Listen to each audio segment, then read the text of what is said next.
Okay, we are on the air. We're back after a short hiatus. We've been sitting here talking about stuff. We're back for Masters of Podcasting, and we're going to combine a couple of episodes, and we're going to do episode 4, Undue Influence, and episode 5, Matters of Gravity, because we kind of feel like they fit together in a way.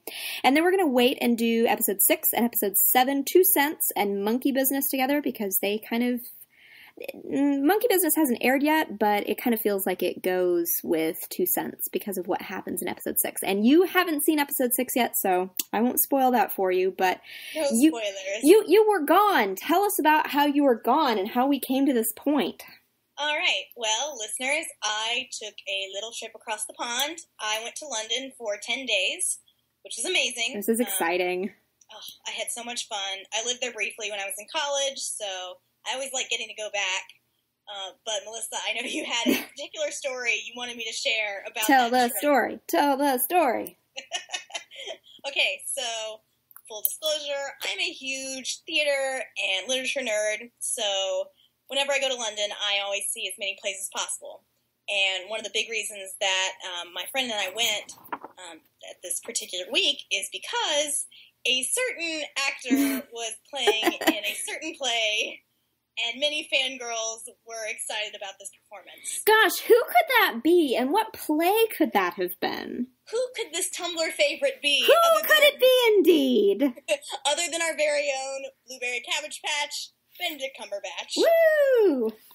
So you went to go. You went to get to go see him in person in a play. Yes, which I still can't believe really happened. I still just can't get over it. I don't actually, I'll admit this, please don't murder me, I don't actually watch that much Sherlock. I have seen plenty of episodes, but I am very much into my other shows, so fangirls of the internet, don't try to come to my house and beat me with rocks. I liked Benedict in Hamlet. He was amazing. And what stories do you have out of getting to go see Benedict Cumberbatch as Hamlet in Hamlet? Well, it was amazing. He was fantastic. He did this manic comic thing with Hamlet's Madness that I absolutely appreciated. But one of the more interesting parts of the evening, the show itself was still in previews. It was on like day 3 or 4 of previews when we were there. And so about 20 minutes into the production, we're sitting there, we're watching, we're interested. They had a very elaborate staging going on for the first few scenes. So we're all watching, everybody's silent, sort of rapturous, and there's a scene, they took the play out of order in several different spots and did a kind of modern twist on the whole Hamlet story. Mm-hmm. So we were watching a scene with Ophelia and Polonius. For those of you who have not taken literature, Ophelia and Polonius are the father and daughter in this particular Shakespeare play, and Polonius is talking to her about Hamlet, her love interest at this point, and is asking her a lot of sort of fatherly questions about Hamlet's intentions, blah, blah, blah.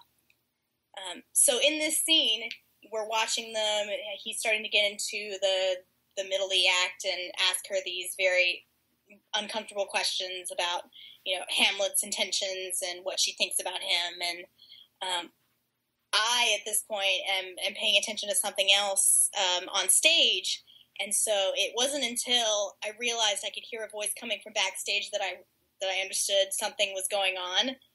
So I'm hearing this voice from backstage, and I didn't know what was happening, and all of a sudden I realized that someone's giving a line. One of the actors had asked for a line, and it was Polonius, the older man. And so at that point, we're all just sitting there stunned.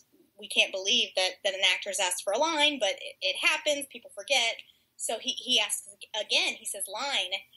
And the person backstage is repeating it to him, and all of a sudden we kind of see him stumble on his feet and sway a little bit. And so I'm sitting there thinking, oh my God, this poor guy is about to faint in the middle of the stage. So Ophelia, bless her heart, she's on it. She grabs his hand. They run off. The stagehand who had been feeding the line runs afterward, and they all go into the wings, stage right, and we're just sitting there stunned. The curtain comes down. We don't know what's going on. So essentially what happened was that this poor guy We had about a 15-minute, 20-minute break in which they were trying to determine whether he was well enough to keep going with the play, what they thought should happen for the show. And so what happened was that they got his understudy to come out and give the rest of the performance. And this poor understudy, because they were in previews, he actually had a script in one hand for the rest of the show. So he did a bang-up job in coming in at the last minute and saving the day. But God knows that's a lot of pressure. Yeah. So in the end, and I remember at the very end of the show, during the curtain call, all the actors were on stage, and Benedict came out to receive his kind of solo curtain call for being the lead in this amazing play. And as he was taking his curtain call, a little bit separated from the rest of the cast, I saw this little girl standing at the front of the stage. And I had seen her before the show. She looked like she was there with her parents and maybe like an older sibling. She was very dressed up, maybe about 12 or 13, had long hair that she had straightened, and, just, you could tell that she had come here to see Benedict. She was very excited about this show, and I saw, when I had seen her before the play, that she had been carrying this cellophane-wrapped bouquet of flowers. So I was sitting there in my seat in the dress circle, watching her at the top of the stage, holding out this bouquet to Benedict Cumberbatch, and I'm sitting there watching her and thinking, I don't know what's going to happen. What ended up happening was that Benedict was taking his bow. She's standing there holding these flowers up to him rapturously. They bring out the understudy who saved the day, and the whole theater is just on their feet, cheering, clapping. Benedict takes a minute to tell us that the original actor, was fine. Nothing serious had happened. He was all right, and that the understudy, Nigel, had saved the day, and that it was also Nigel's birthday. So at this point, he had been kind of ignoring this, little tween girl who was holding out these flowers. But at this point, he looks at her, and he takes the flowers from her, and I'm watching her watch him and thinking, oh, she must be so happy. And then he immediately presents these flowers to Nigel the understudy, and we all sing Nigel the understudy happy birthday. And that was my Hamlet experience. And that was how Benedict Cumberbatch ruined a girl's life. Oh, you poor child. Poor child. I'm just cringing to myself thinking about it. Oh, poor child. So it sounds like you had a very, very interesting time overseas. Yes, one of many interesting things that happened to me. Well, good. We're glad you're back safe and sound.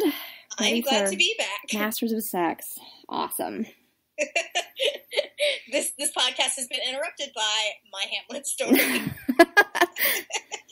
All right. So where do we want to begin? Well, you brought up an interesting point about Carnegie's book that I really liked initially. Oh, God. What did I say about it? Because now I've completely... Oh, no.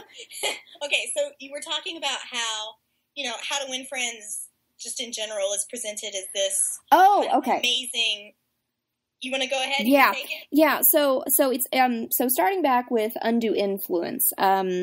Bill picks up a copy of Dale Carnegie's seminal, groundbreaking book, How to Win Friends and Influence People.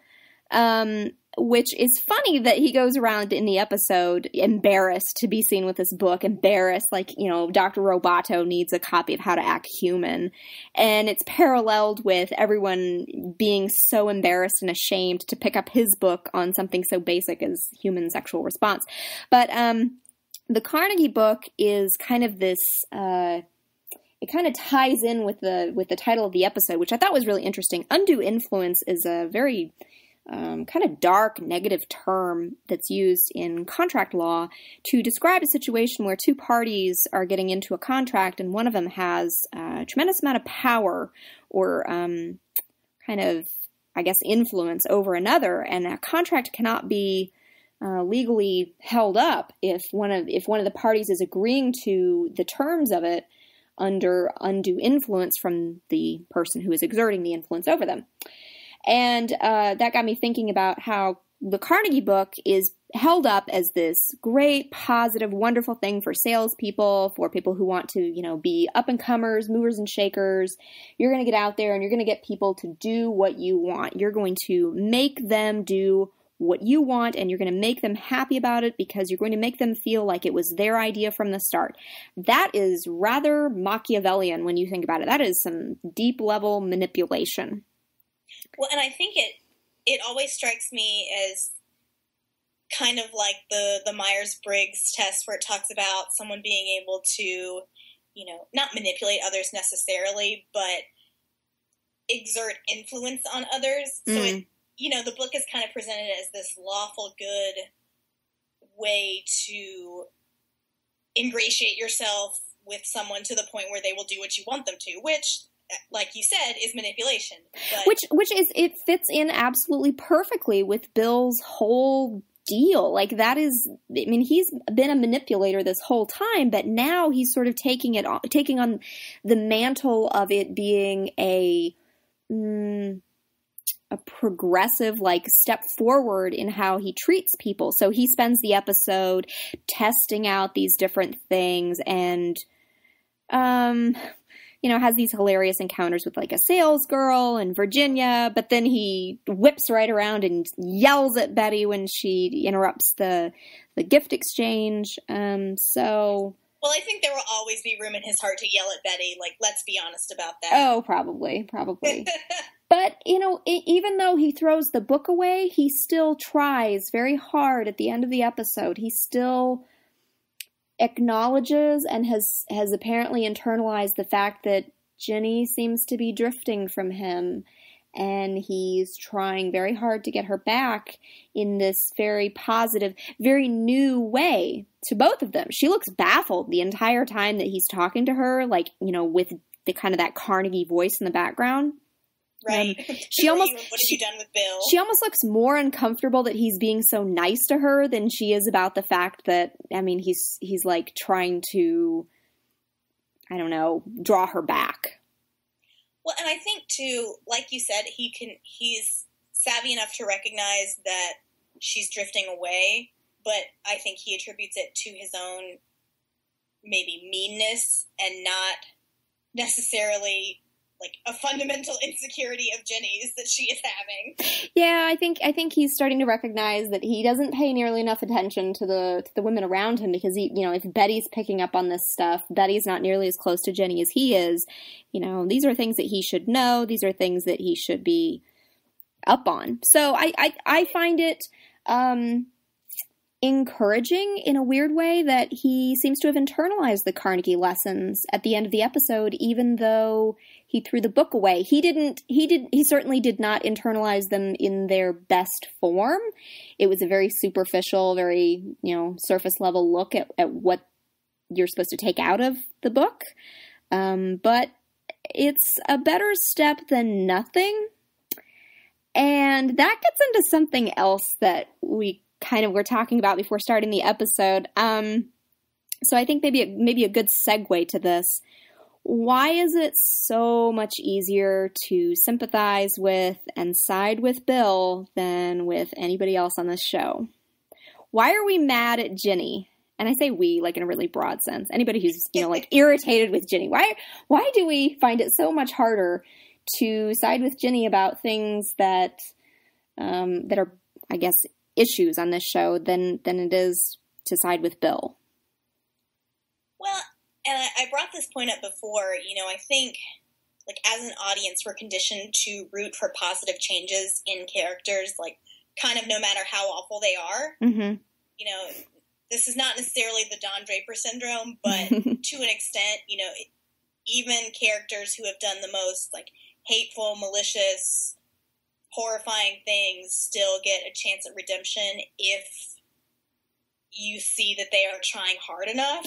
Yeah, that word redemption is really important to this, because I think we see great promise after this, clearly defined point of redemption, because then it's they'll undergo this change and they'll almost become a new character, and it almost extends the life of the drama or the plot of the show itself. Like, to have this character undergo this massive transformation, this internal personality shift, it's almost like getting a brand new hero or heroine. Yeah, especially in the, you don't really know what you're going to get in the growing stages, but you know what you started with, and or at least people have an idea of what they could end with. Yeah, so. It's this promise and this idea. It's us as humans, we're always looking forward to the future. We obsess over the past, but at the same time, there's this bright potential ahead of us. Yeah, so I mean, I really think that that's a big factor in why we always root for Bill over Jenny, because, we see so much of Bill's struggle. We see Bill, time after time go to the mat and just wrestle with all of these horrible things happening in his life. And usually when we do the same for Jenny, it's not that it doesn't carry the same kind of weight, because I think the writers are very careful to write her, as a character who has plenty of things she is trying to overcome as well, but because Jenny as a person does not, I guess, verbalize these struggles in the same way that we see Bill verbalize them, or process them in the same way, there's not as much for us to latch onto and say, oh, well, Jenny did this one time, and, we really think that she can redeem herself now. So that goes into another question that I have, and there are lots of other reasons that we can kind of get into about why Bill is the easier character to sympathize with. Is it possible that the female character on a show set in the 1960s, and I say is it possible with the understanding that the answer is yes, is not being allowed to process and verbalize things in such a dramatic way, because there is some underlying misogyny or, influence from the times themselves. And I say that with the understanding that the show is written and produced by a whole team of women. Is there some, background radiation that's seeping into this somehow? Is that what's kind of informing Ginny's inability or unwillingness to sort of come out with her problems and talk about them? Or do we think maybe that's simply a facet of her personality? See, I don't know, because, I brought up Mad Men earlier, and I'm going to do it again because I like doing it, but you kind of see a lot of this with Joan Holloway as well. You have a character who has a very complex internal life, background, history, as well as, present things going on, in the current timeline of the show or the episode.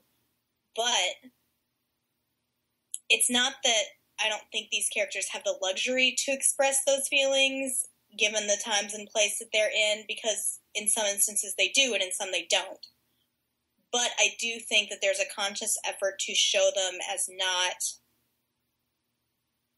I don't know what the right way to phrase this is, but I think the writers are consciously not trying to have, Virginia breaking down every other episode and just having feelings all over the place. If that makes sense. Yeah. Not because it wouldn't be a compelling thing for her character to do, or because she wouldn't, be entitled to those emotions, but I don't know. I think there is purpose in them writing a female character who doesn't necessarily get to scream and rage and cry whenever things like this happen to her, whereas, we have Bill who very much operates the same way, but when we get to break through his armor, it feels like a luxury. Mm-hmm. It feels like something that is earned. I'm wondering if we were talking earlier about emotional labor and kind of the weight of it, and maybe we don't get that same luxury with Jenny, or maybe we just don't see it as a luxury.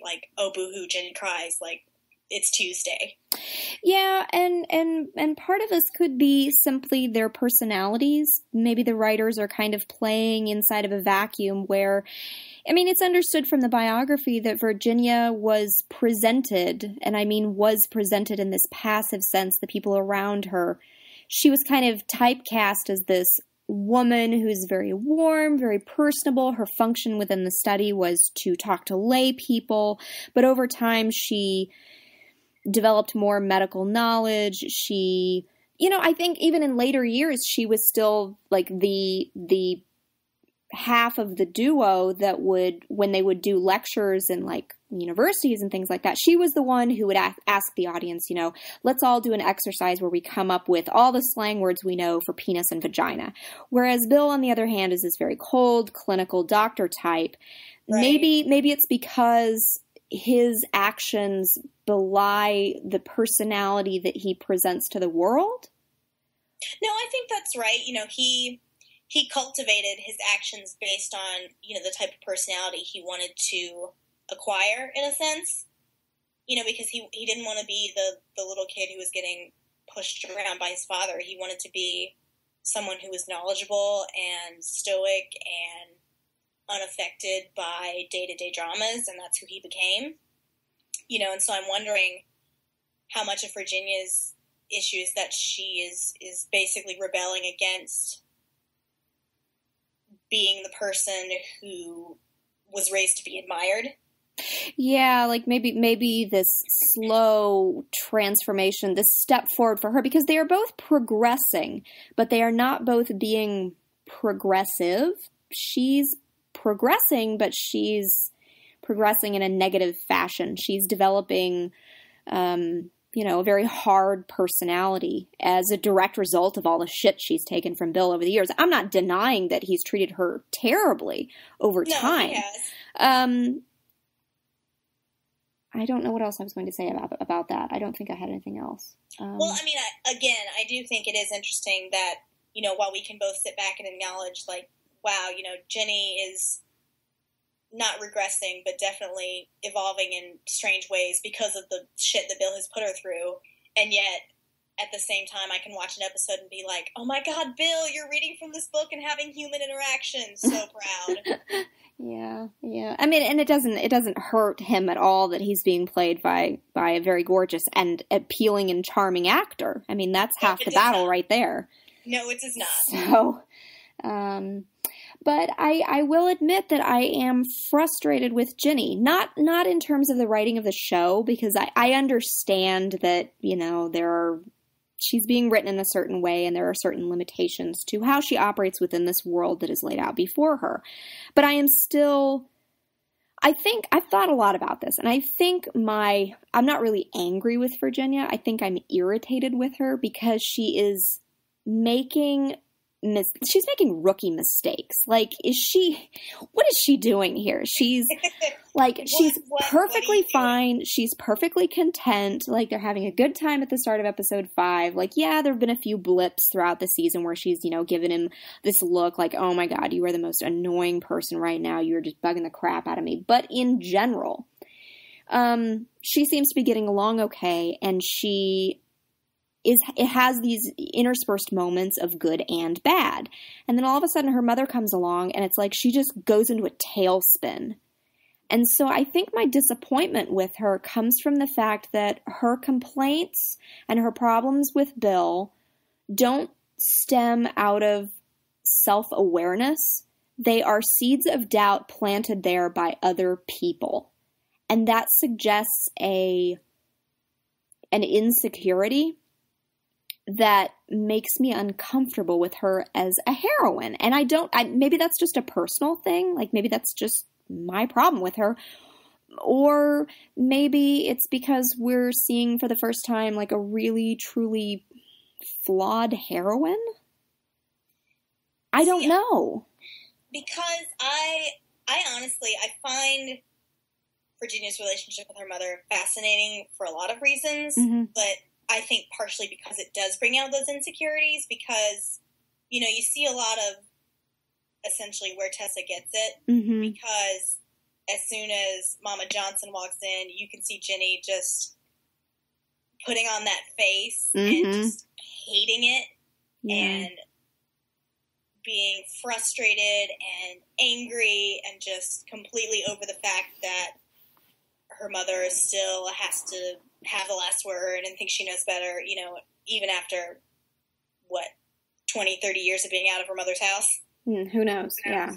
So I think it's interesting to me that still affects Virginia in such a primal way that the second her mother ups and says, oh, I see what's going on with you and Bill, just get him to leave his wife and you'll be golden. And those few little words just send Jenny running for the hills. Yeah, her mother has a very strong, there you go, undue influence over her that she can never truly escape because that's a lifelong psychological, connection. Yeah. Yeah. I do think, though, that it definitely is insecurities that either we see or don't see that in my mind, I'm thinking about what we talked about earlier about Virginia really thriving on not necessarily drama, but just all of this different. She was really a person who could not do the same thing day in and day out, unlike Bill, who would have been happy putting on the exact same series of bow ties and going to the exact same building and doing the same work every day, just into infinity, into the horizon. Right. Jenny just isn't that person. So there is a perfectly plausible question here. Are these complaints that Jenny has about her relationship with Bill like lurking in the back of her mind? Or is she really, because I just don't see apathy and boredom from her. I don't see it. I don't either, but I think it's one of those things that it's almost like she's afraid to peek under the rug because she shoves so much under there. Because in the beginning of the season, she's talking about, oh, well, we can't leave Libby with the kids all the time. And then that's exactly what she does. Yeah. And she's talking about, oh, we can't take this trip. I can't take you away from your family. And then she happily just keeps them from them night and day and whenever she damn well pleases. So I don't necessarily see her view of the relationship as one of apathy or as one of, just boredom and annoyance. But I think she's been happy to let the status quo go for so long that when someone finally points out to her, oh, all you have to do is get him to leave his wife and you're good. You're going to be with him forever then. Yeah, maybe it kind of sinks in that, oh my God, we've been doing the same thing for so long. I got to get out of here. And that makes me wonder what the end of the season could look like I always am. Just because I have to turn the drama dial up to 11 like I do. I'm almost anticipating that Jenny is just going to start, I don't know, really, really just going ham, capital HAM, on the idea that Bill is just driving her crazy and she really just wishes that she could be somewhere else. Like just really complaining to Dan about this. And then whatever happens with the dinner episode happens. I just feel like the writers are slowly moving her onto a track where she just gets burned to the ground by somebody at the end of the season. And I think it's entirely plausible. If they do that, it could be her mother. Because her mother could come back and say, this is the most stable relationship of your adult life. This is the longest lasting relationship you've had with a man in your adult life. Your marriages didn't even last this long. And this is your bread and butter. You blew this entire thing up. You blew up your relationship with him to spite your mother. What are you going to do when you have to go back into the office with him? Who else are you going to go work for? Like, what else are you going to do? And this is why I'm so frustrated with Virginia. She doesn't see that, like, this has all happened before. It's like she gets off on, like, just going through a cycle, just going in a great big circle and starting herself over again, creating drama, and I don't know. Well, and I mean, it's like you were talking about her shooting herself in the foot professionally, not just with Bill, but like, oh, we need to woo this investor to our side so we can continue to operate. Let me go ahead and sleep with him. I'm sure that won't backfire. Yeah. It's what do you think is going to happen? I'm baffled. She's making such dumb decisions here. Like, so many problems. Oh, you're getting into problematic territory, Jenny. Well, I think to an extent, this does parallel a little with what we've seen in the Margaret story, as far as people's insecurities making them repeat the same patterns over and over. Yeah, that's true. You know, it's something that I didn't really think about until we were talking about this earlier, but, you know, we see Margaret always trying to put on the best face and, you know, really just budge through stuff, and so she's obviously learned some things from her relationship with Barton and from the fallout, but I think it's not accidental that he points out to her, you know, you're doing the same things all over again. You say that you love this guy that you're with, and yet, you know, you're letting him sleep with this travel agent, and you pretend you don't care, and you do. And while I'm not, obviously, anywhere near as invested in that relationship as I am Bill and Ginny's relationship, I definitely think there's purpose in sort of putting those two blind spots side by side and saying, okay, you know, spot which one is worse. Maybe they're both equally bad. Well, at the very least, Margaret and Barton have the advantage of, like, having this totally platonic, wonderful, loving understanding of each other. Like, they don't have to hate each other after the divorce. Like, they get each other in a way that no one else seems to. Which, I mean, could be a good or bad thing, because, you know, either it makes them unable to have intimacy with the people that they, you know, divorced each other essentially to try and find, or it just means that they have managed to take what remains of their marriage and continue to move forward in a positive way. That's a very apt way to look at it. Well, you know I like me some Margaret and Barton. I know you do. I know you do. Well, is there anything else that we want to touch on? For these two episodes, did we want to talk about Johnny at all, or? Johnny's story really takes off in the next episode, so I want to kind of hold off on that because there's a lot more to be said after you've seen episode 6. Okay, well, we'll pause on that then. Yep, and I'm trying to think. I don't think there is. Nope, I'm good. All right. All right, this has been another episode of Masters of Podcasting. As always, if you have any questions, you want to yell at us about our opinions or anything like that, you want to make fun of my terrible London stories. No, we love your London stories. Or anything else, you can always drop an ask in the Tumblr ask box. But thanks for listening, and we will hopefully be back much sooner next time with another doubled up episode. We'll see you next time. Bye-bye.